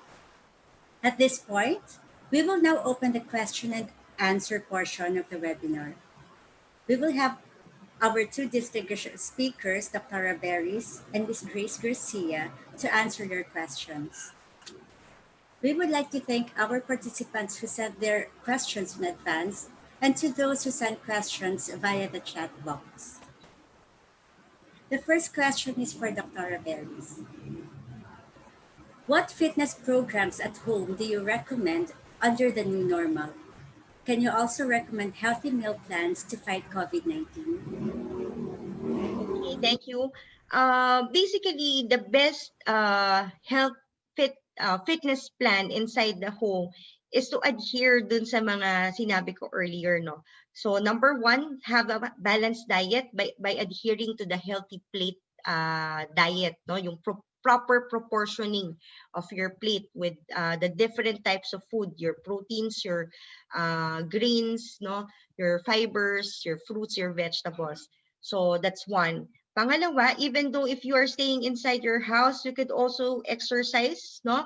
It doesn't have to be the usual exercise that we know. Any physical activity that would make you move, no? Just adhering to the FITT or the FIT acronym of exercise is enough, no? So you put them together, plus having the sufficient sleep and good quality sleep is a good health program for everyone.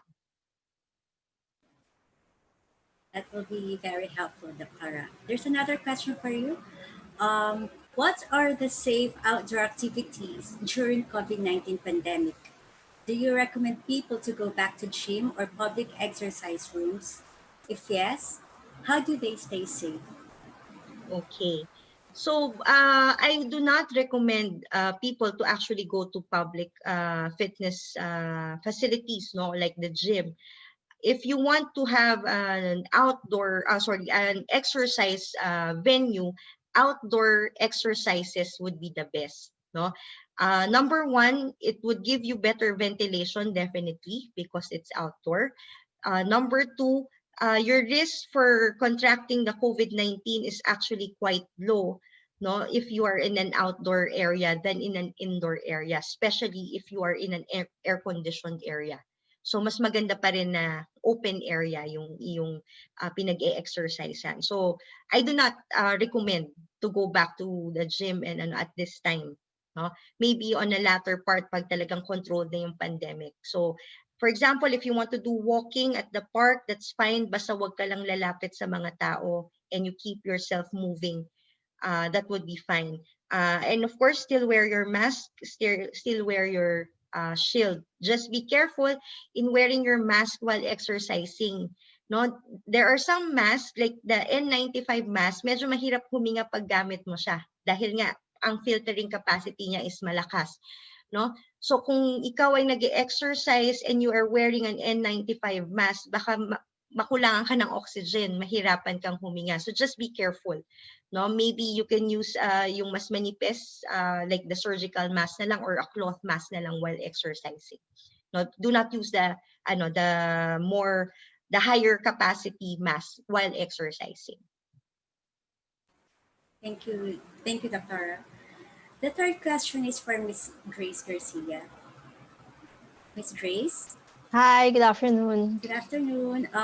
Team buildings, Christmas parties, events are basically big in maintaining engagement and driving the company culture and values. What do you think are the best alternatives to still achieve the same engagement today, given your teams are working remotely? Okay, that's actually a question that we've been asking nowadays. A lot of my colleagues in HR, and really the creative juices needs to flow during this time. And there are alternatives that we can consider. One is, of course, with a work from home workforce, or for people, for those companies where people have gone back to the provinces. It's very difficult to converge that it's also like, right, Doctora, it's also not encouraged at the moment to convene and be in one place. But we're lucky that we're in the technological age. So if our HR folks out there with the team members that's very creative, we can create activities that we can do online, that would help again promote the culture, and still engage our people. And there are some groups have been very creative. Obviously it's not Christmas party, but some team building activities, some birthday parties, that what they did was to give packages of food to their people, so that they can enjoy sharing the same meal together. It doesn't have to be extravagant. I mean, Jollibee is everywhere, right? Or McDonald's is everywhere. But what's important nowadays is that we're all together. We're doing the same thing. We're saying the same message. The company is still one, and we're doing it in a platform that is safe. What's more, now is an opportunity for us, that for the family to join in the celebrations. So it can even be done like an family event that's shared with the whole corporation. So that's like one family together during this pandemic, and it may serve to build a stronger team. Thank you, Miss Grace. That's very interesting and helpful, I'm sure. Another question, Miss Grace. Okay. From an HR perspective, what policies should be helpful in maintaining a connected workforce today? Miss Ida, I've spoken to a lot of again HR colleagues, and the most pressing topic nowadays is the work from home condition. And that's really something that corporations need to look at. Obviously, not all roles we can accommodate work from home arrangement, and that's reality. um in the company where I am in now. So I'm now with SM. So as you know, we're one of the biggest retailers. And if you're a sales personnel, obviously you cannot work from home. You have to be there. You have to be present. You have to be at the store. But what do we need to look at? as per your question, what policies do we need to look at that we can at least have a semblance of fairness and equality, but at the same time preserving the safety of our workplace. And I think that that's more important, that our people feel safe and comfortable, be that offering a work from home arrangement for some roles, be that making sure that the safety practices we're adapting on site is sufficient for our people to be comfortable to be at the offices. So and again, building up on that hope and promise that we'll all come out of this stronger together, that this too shall pass. So whatever we have to build for the moment, we have to realize that it will impact and affect the future of our companies.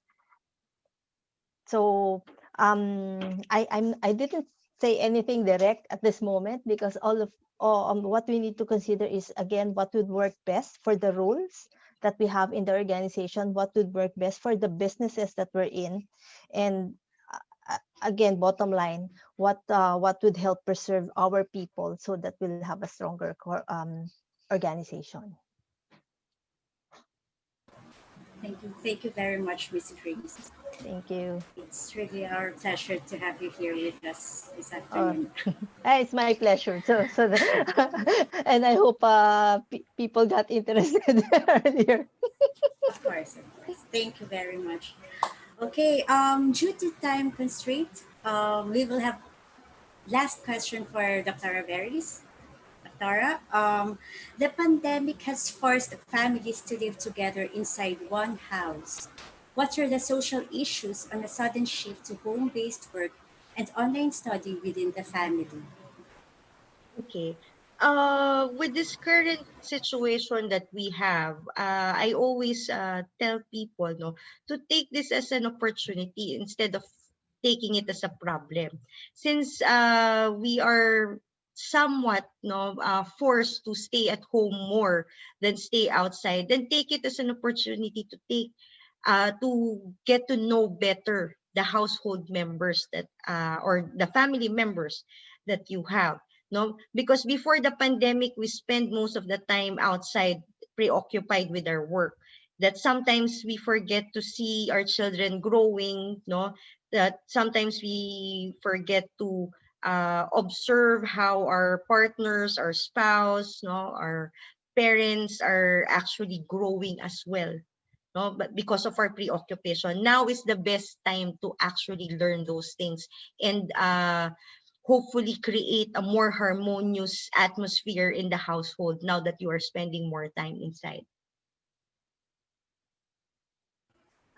Dr. We still have other questions here. Yes, ma'am, I saw the questions in the Okay. Q&A. Go ahead. Dr. Veris, do you recommend or not recommend keto diet? I do not recommend keto diet. Keto diet, yes, is very effective for weight loss. That's true, no? But in terms of health of the cardiovascular system, it is still questionable because in keto diet, though it is said that you are taking good fats, are still fats, that these fats would still have the tendency to adhere to the walls of your vessels that can cause further complications. That's why I don't recommend diet that is unbalanced, no? Kung halimbawa high protein lang or high fat lang, no. It has to be balanced. The perfect diet is actually a balanced diet. So pag bumabaling ang isang diet sa iisang klase lang ng pagkain, no, or iisang klase lang ng nutrient like the keto diet, which is fats, that's actually not so recommendable for everyone, especially for those yung mga aging, no, yung mga nasa middle ages and above, kasi yung metabolism natin of fats is not that efficient anymore as the younger ones. So no, still the balanced diet over the keto diet. We have two other questions. Dr. Go Is ahead. is it advisable to take alternative medicines instead of medicine given by the doctor for high blood patients? No. uh, yes, there are a lot of medicines that are being sold in the market now, no, that are marketed to be useful for hypertension, diabetes, and other diseases. No, I'm not saying they're bad. No, it's just that you cannot replace the medicine that you are prescribed with by your doctors.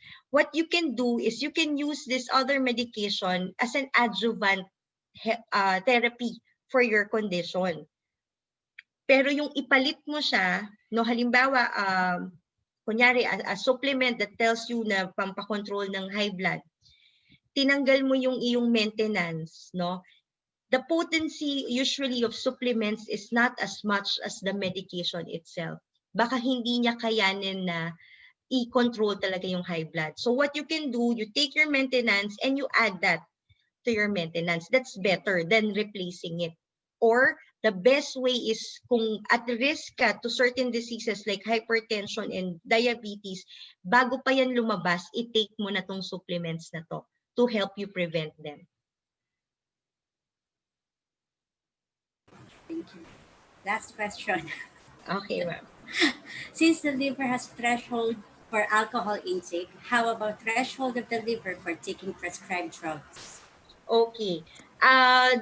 The threshold of the liver for medications differ depending on the medication. But what I can share with you is this. If you are taking medication that are used to lower your cholesterol, no, that's a common maintenance medication, make sure that the liver is being monitored through regular checking of your SGPT and SGOT. So kung meron kayong iniinom, kasi depende sa gamot yan eh. Different medications sometimes are harmful to the liver, sometimes are harmful to the kidneys. So the best way to take your medication is if you are taking this medication that are harmful to the liver, monitor kayo SGPT, SGOT at least every 3 to 6 months. No, that's through the blood. Kasama yan sa blood chem nyo. Now, if you are taking medication that are harmful to the kidneys, then monitor your BUN and your creatinine. Sa dugo pa rin yun. No? Para alam natin, if these numbers are going high, it means that it has been damaging this organ. So you need to regulate the medication. Hindi naman porke tumaas, halimbawa SGPT and SGOT, hindi porke tumaas yan, may sakit ka na sa liver. No. It's just an indicator na merong nadadamage na cells sa liver. No, but the liver can regenerate itself. So, pag tumataas yon, hold ka ngayon sa mga anti-cholesterol mo. No? Para bibigyan mo yung liver ng time magpahinga and regenerate itself. No? So, it's a matter of monitoring actually. But of course, overdosing with medications, no, yung ginagawa nyo ng vitamins, yung mga medications like for example, paracetamol, no? It's a very, very common medication. Merong nagma-market niya na it's a safe medication. It's even safe for pregnant women, right? That's true. Pero if you take it too much, no, the paracetamol, pag ginawa mo siyang vitamins, kakainom dahil masakit lagi ang ulo mo, it could actually damage your liver. No, a simple medication as that could actually damage your liver. So everything's supposed to be in moderation, no abuse, no, and monitoring of your liver and kidney in terms of medicine. Doctora, how about intermittent fasting? Is that okay? Intermittent fasting is okay depending what age and depending on what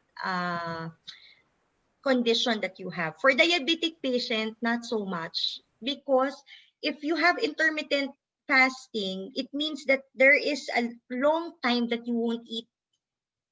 That our body is, as I have mentioned, is actually programmable. No, so if your body will adapt to a long time that you won't eat, the moment that you will eat, it will store a lot. Dahil alam niya, matagal ka na namang hindi kakain. So if you are diabetic, it's quite contradicting to the regulation of your sugar. So depende sa pasyente. if you have hyperacidity, gastritis, or GERD, it's not advisable for you because it will aggravate your condition pa rin. Pero assuming everything is normal and you want to have some weight loss, pwede naman but not too long, no? Wag yung gawing lifestyle yung intermittent fasting. Lagi pa rin based on diet and nutrition, the best way to eat your food if you want to lose weight is small, frequent eating. That's good if you want to lose weight, if you want to regulate your sugar, if you want to regulate your fats, no, your cholesterol. Madalas pero unti-unti, because in that manner you are giving yourself the time to actually metabolize all of them. No, kung yung mga nagtatanong gustong magpapayat, no, if you ask me anong ginawang diet ko, bakit ako pumayat, hindi pa ako payat pero malaki na yung pinayat ko, para ganon, 'di ba? Basically it's just balanced diet and small frequent eating. Before I eat about twice a day. No, I don't eat breakfast noon. I only eat lunch and dinner. Pero bulk. Kasi gutom ka na eh. But when I started my diet, I eat around a minimum of 6 times in a day. Pero small, amounts. Yeah. Thank you. And that's it. Any last words for our participants? Okay, so I'm glad that we have a lot of questions this afternoon. It means that they are really much interested with our topic, no? So reminder for everyone, in taking care of the body, it is always rooted on your consciousness and decision to take care of your body, no? Pag wala yon, kahit naturuan ko kayo ng 3 buwan how to keep ourselves healthy, you still would not comply on how to take care of ourselves. So that's step 1. Decide and be conscious with your health. And step 2, no, before doing anything, before taking anything, please consult your doctor. This is a general rule. What is good for one person might not necessarily be good for another. So kindly, please don't hesitate to ask your physician first before taking any diet, taking any medication, or any regimen for health at all. So with that, thank you so much, Responsive. Thank you, our partners, the Responsive partners. Thank you, Ms. Grace. Thank you also for your time. Hope to see you again this November. Thank you very much. Thank you, Ms. Grace. Thank you very much, Doc. Thank you very much, Responsive Partners, Ms. Leia. Bye. Bye-bye.